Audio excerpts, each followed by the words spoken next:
Alright, what is good, ladies and gentlemen? It is the Master Reviewer back again with another review, and tonight we are doing a review for Ninjago Season 11, Secrets of Forbidden Spinjitzu, Chapter, Part 1, Fire Chapter, yeah. I think whatever I end up titling this video, this is the first part of Season 11, which is the Fire Chapter, and I decided that for this season I was debating whether or not I should just review one season, the season as a whole, or if I should split it between the Fire Chapter and the Ice Chapter. And I did decide that ultimately I think the reviews would just be easier to split them into the two different chapters, because the story itself does change drastically from each part to the next. So I decided this would just be the simplest way of doing things, and so that is what we are doing. So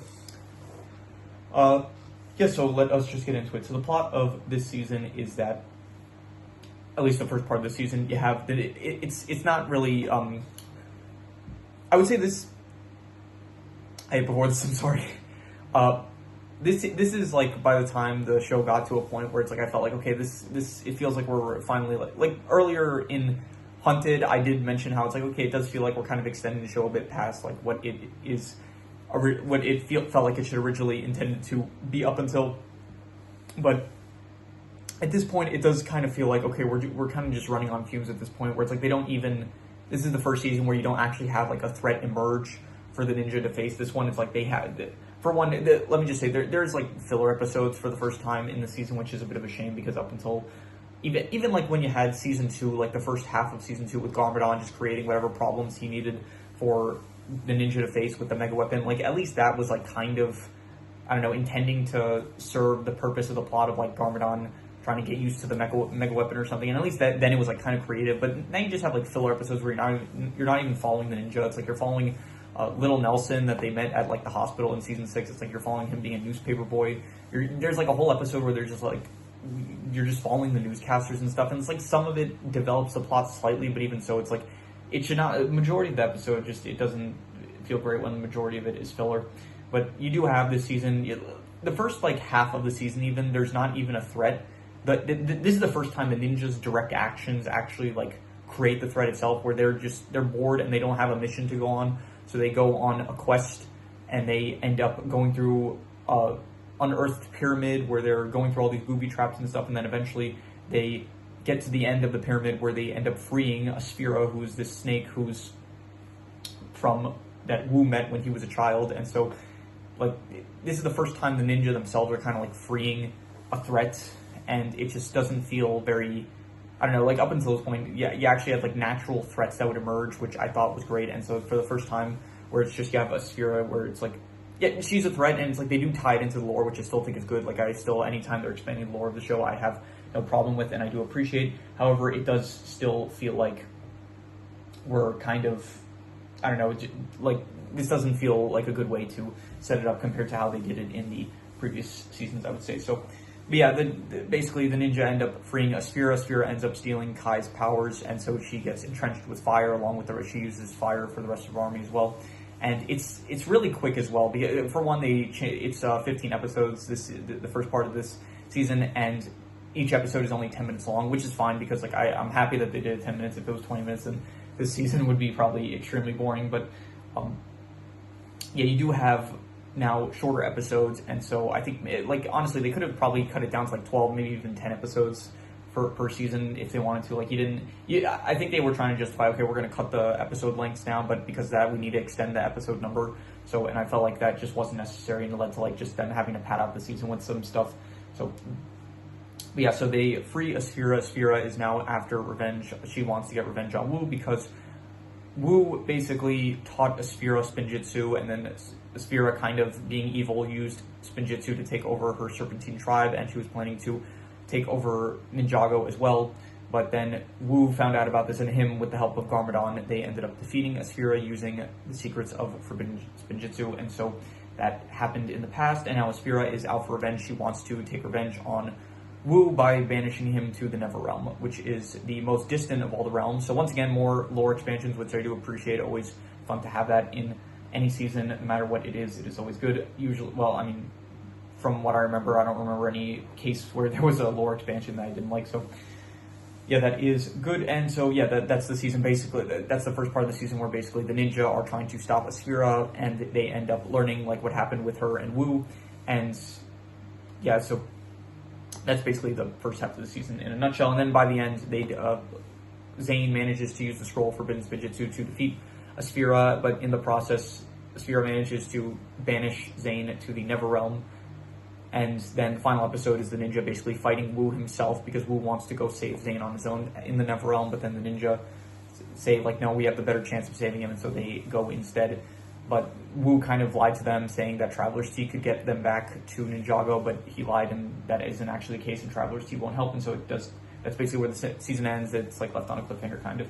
So I did mention, I think, at the beginning, where this is a rewatch for me, so I already know like what's going to happen next season, but we're not going to get that there yet. So yeah, overall, the plot of this season, I'm going to have to give it like a 5. Like, it's not bad still. It's like definitely still enjoyable to watch, but it's definitely not as good as previous seasons, I would say, in terms of the plot. Like, definitely they had to pad it out because of the episode number, and so there's just like filler stuff that really did not need to be in the season, as well as even like the filler, as well as just the setup for the season of like how they actually get to the threat of Asphira.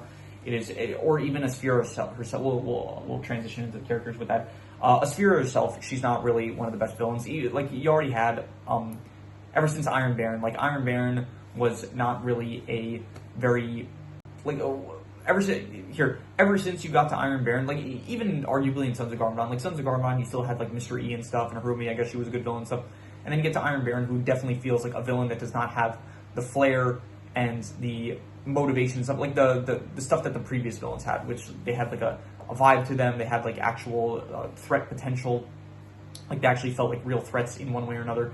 But then like Iron Baron, Omega was fine. Omega like had the threat to him, but Asphira so far, she's like probably the worst villain so far, just because of how easily she's defeated. Like, here halfway through the season, she actually gets unleashed, and then like a few episodes later, she manages to get defeated, and it's without like much difficulty. So yeah, it really just, she, like, her whole motivation is just like, okay, she wants revenge on Wu. Why does she want revenge on Wu? Because Wu defeated her using Forbidden Spinjitzu, and she was planning to use Spinjitzu to just take over Ninjago. So it's like a very baseline, oh, she wants to take over Ninjago motivation. And besides that, yeah, I mean, when she uses Forbidden Spinjitzu, it's not really that cool. It's just like a default kind of form of Spinjitzu. So even the application of that does not really make up for it. Like, it's cooler when the ninja use Forbidden Spinjitzu. So Asphira, yeah, I don't really care for her as a villain. She is, yeah, not great in my opinion. Just, like, we've had good Serpentine villains. We had Pythor, he was, like, good. We had Vermilion, I thought they were cool.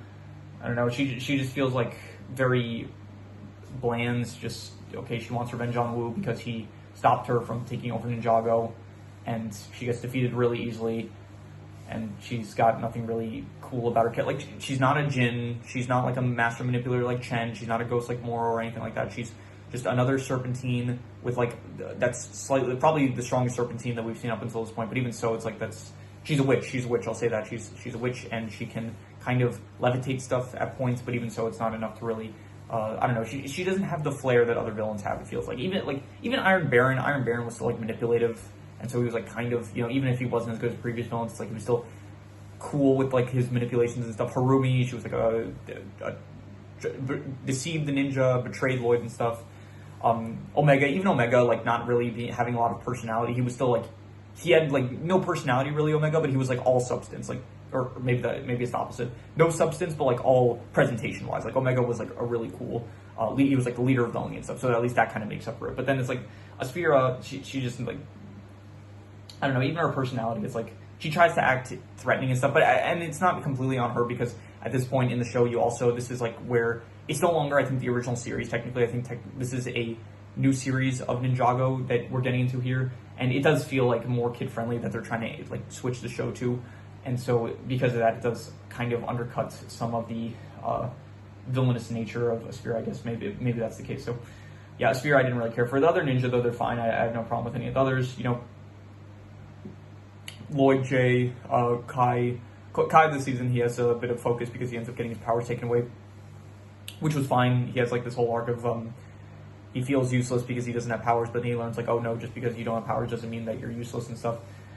Kind of a quick arc, but whatever. He did end up blaming Wu, which I actually thought it was pretty interesting to see the ninja like really upset with Wu this season for his past mistakes. So I thought that was a nice touch. But yeah, so Kai's good, Nia's good, Jay's good, Cole is good. Who else?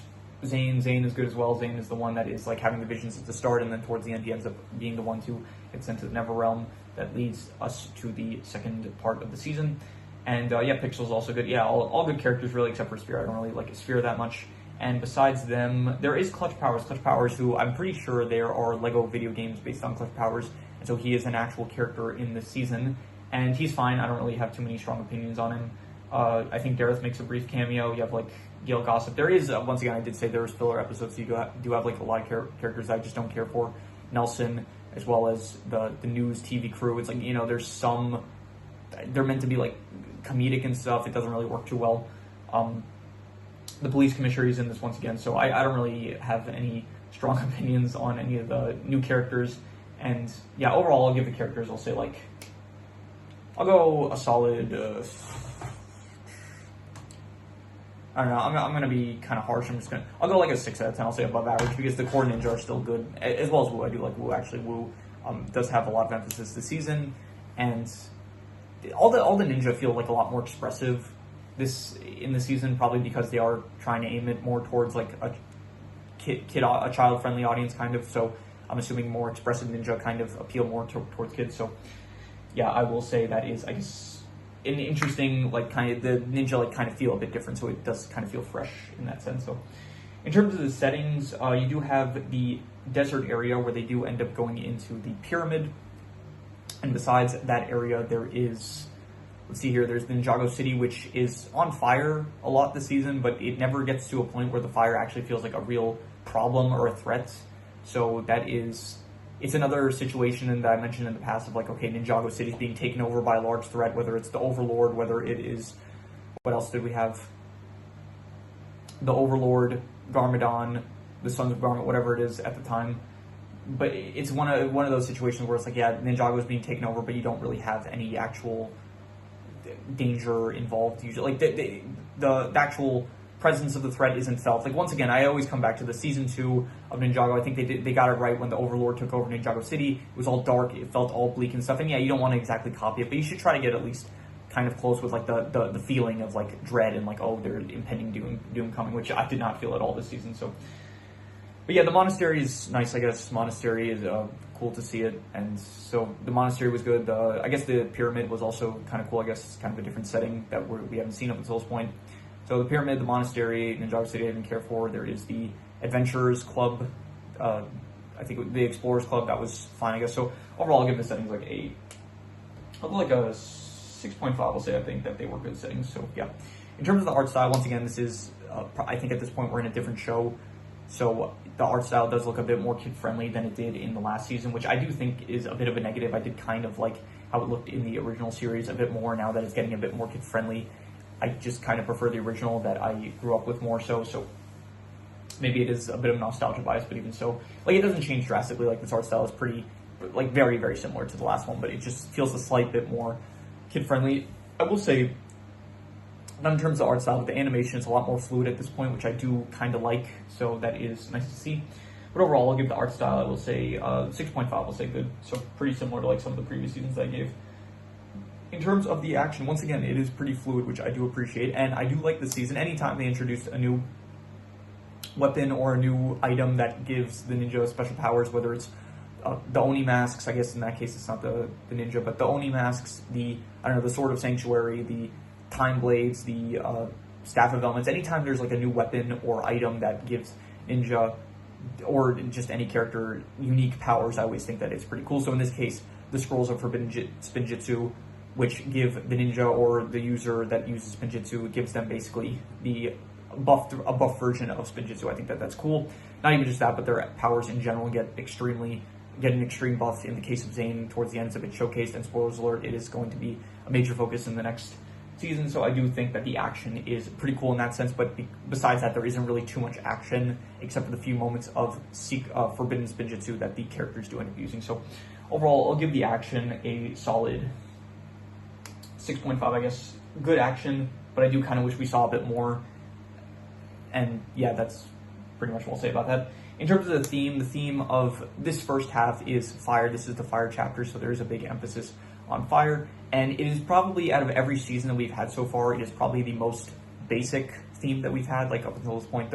I think before this, the most basic theme would have probably been like Rise of Snakes, which was just focused on snakes. But yeah, so out of all the themes, this one this one and the next one is just, I think as a whole it kind of works a bit better, like with the whole secrets of forbidden Spinjitzu. But I think the whole, specifically like fire and ice, they're a bit like kind of plain and boring. So not that they're boring, but for a whole season theme, it's like I kind of prefer the actual more substantive themes of, you know, ghosts, pirates, tournament of elements, time, that kind of stuff. So in terms of I still do like the forbidden Spinjitzu. I think that is a good theme, and the actual fire aspect, I will say, is, I personally like the ice chapter more so. But even so, this one I'll give it like a 5.5. I'll say it's like decent, but yeah, definitely the forbidden Spinjitzu part is kind of carrying it a bit more than the fire aspect. So in terms of the worst thing I will say is just all the filler, honestly. The filler and the setup, I don't really like the filler and the setup. I think the filler is just unnecessary. It's like just kind of meant to pad out the runtime of the season, and the setup, it could have been like just, I don't know, just come up with a different setup rather than the ninjas are the one that ends up causing a spirit to leave, or at least like make it so that, I don't know, they're actively, like at the start of the season, they're looking for something to do, which ends up leading to them freeing a spirit. So it's like, I don't know, if you made the setup a bit different, like say have clutch powers, like try to convince the ninja that they need to help him out or something like that. I don't know, but some other setup. So the setup and the filler stuff I did not think was that good, so I'm gonna give like I'll go like a 4.5. I think it was not good, but it wasn't like any worse than that really. So